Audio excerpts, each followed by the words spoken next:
So, hello everyone! Welcome back to my YouTube channel, and for today's tutorial ay i-share ko sa inyo kung paano nga ba mag-load sa ating satellite cable gamit ang TPC loading platform.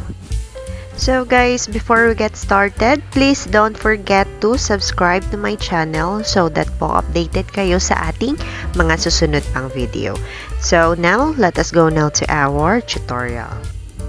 So guys, meron tayo ditong mga TPC gateways na pwede natin gamitin sa pag-send.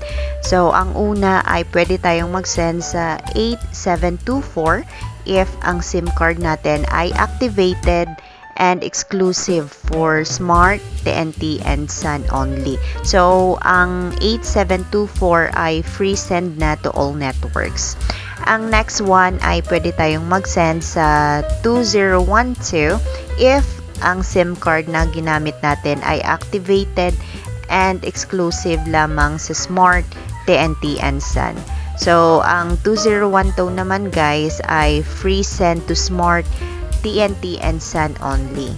So, the next one is pwede tayong mag-send sa 21581829 if ang SIM card na ginamit natin ay activated and exclusive lamang sa Globe and TM. So, ang number na 21581829 ay free send sa Globe at TM only.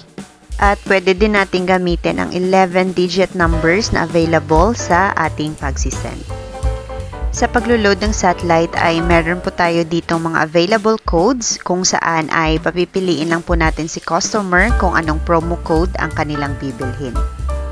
Punta na po tayo sa ating screen at atin na pong i-open ang ating messages. Ang step 1 guys ay kailangan lang nating bumili ng PIN. So, punta na po tayo sa ating right message.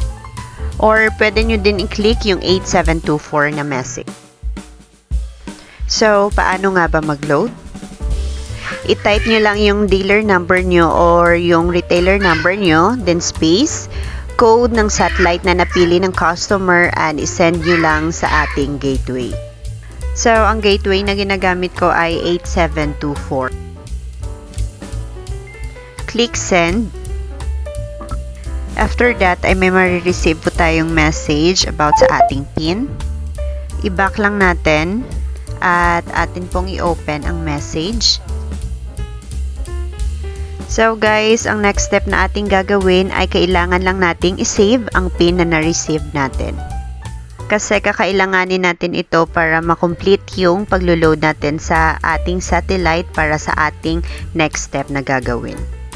So guys, ang ginawa ko lang ay tinype ko siya sa right message and after that ay kinapi ko lang ito. I-back lang po natin. I-click lang po natin ito para makabuo ng bagong message.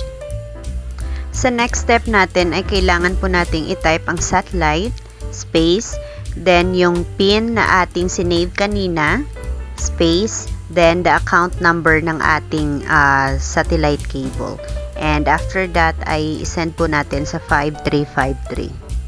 So guys, sa pagsisend ay kailangan may load po tayo na 1 peso if Smart and 2 pesos if Sun. Isend lang po natin, then let us click send again. Hintayin lang po natin dahil makaka-receive po tayo ng text message if successful ba yung paglo-load natin. So guys, if makaka-receive kayo ng ganitong message na your load request has been confirmed, so it means guys na successful po yung paglo-load natin sa ating satellite cable. So guys, may isa pang way para malaman natin if successful nga ba ang ating paglo-load is by inquiring about the load expiration.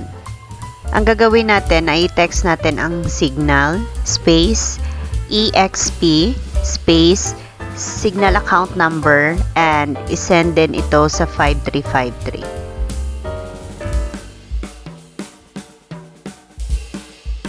Click send.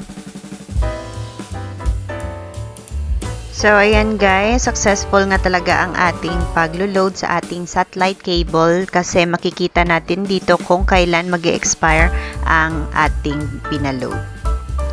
That's all for today's tutorial and I hope nakatulong po ang video na ito kung paano mag-load sa ating satellite cable. And thank you so much for always supporting our video and have a good day. God bless everyone.